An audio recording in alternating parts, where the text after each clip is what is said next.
ऐसा कर लो।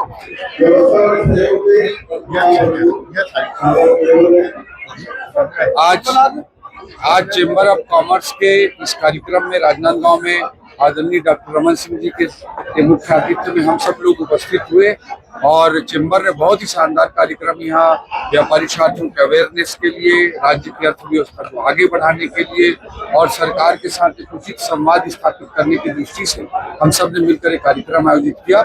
इसमें भाग लेने वाले सभी व्यापारी साथियों को मैं बहुत बहुत बधाई देता हूँ। और सबसे अच्छी बात, मोदी जी की अपील अनुसार चौकी के हमारे व्यापारी साथी जो 10 गाड़ियों में आने वाले थे वो लोग एक बस में आए। ऐसे बहुत सारे लोग ईवी व्हीकल से आए, हम लोग भी बिना पायलट फॉलो के आए। तो आज युद्ध की परिस्थितियों में सब लोग मिलकर देश के साथ मोदी जी की अपील पे खड़े हैं। चेंबर ऑफ कॉमर्स की दृष्टि से मैंने सरकार की ओर से स्पष्ट किया कि कोई भी व्यापारी जब काम करता है तो उसमें कोई छोटी मोटी जो त्रुटियां होती हैं उसको इग्नोर करने के लिए विभिन्न विभाग पूरी तरह से तैयार हैं। जो बड़े गड़बड़ियां करते हैं 1-2% लोग, वैसे ही लोगों पर कार्रवाई की जाए, इस तरह की बात को हमने मजबूती के साथ रखा है। और ईज ऑफ डूइंग बिजनेस जो मोदी जी का थीम है उसके तहत व्यापार प्रोत्साहन की अर्थव्यवस्था को बढ़ाने की दृष्टि से अत्यंत आवश्यक है। उस दृष्टिकोण से भी सब लोग मिलकर के काम करेंगे।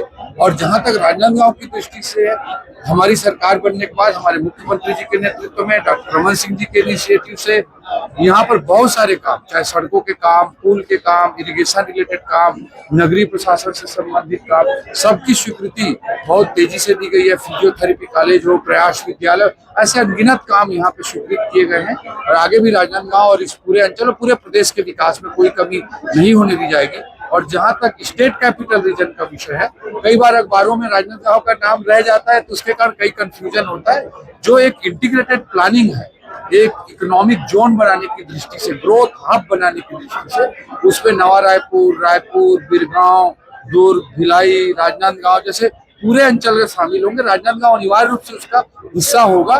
धीरे धीरे फेज मैनर में प्रोजेक्ट आगे बढ़ेगा। बहुत ही बृहद सोच के साथ बड़े विजन का प्रोजेक्ट है, बट राजनांदगांव अनिवार्य रूप से उसका हिस्सा हुआ। उस कंफ्यूजन को भी मैंने स्पष्ट रूप से दूर करने का काम। आर्थिक स्थिति की बात की जाए तो अभी सरकार पे कितने करोड़ का कर्जा है? देखिए, कर्जा जो होता है वो एफआरबीएम रूल से संचालित होता है। Fiscal responsibility and budgetary management जो एक्ट बना है भारत सरकार का, उसके अनुसार होता है। कोई भी राज्य कितना भी कर्जा लेना चाहे तो ऐसा ले सकता है, ऐसा कुछ नहीं रहता है। तो जो जीडीपी के जिस अनुपात में डेट होना चाहिए, 25% से लिमिटेड होना चाहिए, उससे हम वेल बिलो हैं। जो आज प्रदेश के, आप हिमाचल प्रदेश देख लीजिए, कांग्रेस शासित राज्य है, वेस्ट बंगाल देख लीजिए जो पहले तृणमूल के अंडर था, पंजाब देख लीजिए जिसको आम आदमी पार्टी चलाती है, तेलंगाना देख लीजिए, कर्नाटका देख लीजिए, इन सब से हम बहुत अच्छे आर्थिक स्थिरता के साथ चल रहे हैं। बहुत सारे दबाव निश्चित रूप से वित्तीय रूप से है, मैनिफेस्टो का दबाव रहता ही है, चाहे महतारी वंदन योजना हो, 3100 रुपया धान हो, 18 लाख गरीबों का आवास देना हो, 2 साल का बोनस देना हो, 5500 रुपया तेंदू पत्ता का देना हो, भूमिहीन मजदूरों के लिए 10,000 रुपए देना, इन सब पर निश्चित रूप से एक बड़ा वित्तीय दबाव रहता है। लेकिन इन सबके बीच चाहे state capital, special capital assistance प्राप्त करना हो, उसमें 10 गुना 15 गुना की वृद्धि 2020-21 में 286 करोड़ आया था। हम भारत सरकार से साल लगभग 8,000 करोड़ लेकर के आए।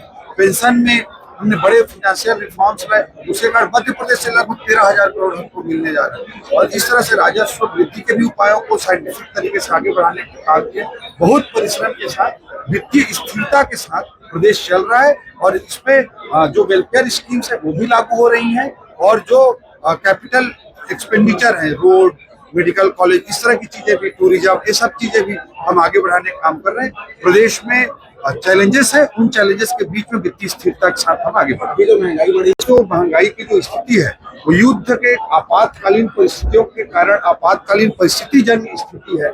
और नरेंद्र मोदी जी ने पूरे देश को आह्वान किया है। दूसरे अगल बगल के देशों के हालात अगर आप देखेंगे, उनका आकलन करेंगे, उनका एनालिसिस करेंगे, विश्लेषण करेंगे, तो कई गुना का खराब स्थिति वहाँ पे दिखाई देता है। मोदी जी ने युद्ध की आपातकालीन परिस्थितियों में जो अपील की है, उन अपीलों का हम सबको पालन करना है। देश के साथ हम सबको खड़ा होना है। और निश्चित रूप से चुनौती राज्य के लिए भी है, देश के लिए भी है, दुनिया के लिए भी है। इन चुनौतीपूर्ण परिस्थितियों में, इन आपात परिस्थितियों में हम सबको मिलकर देश के साथ खड़े होकर इस विपरीत परिस्थिति से लड़ें। चलिए।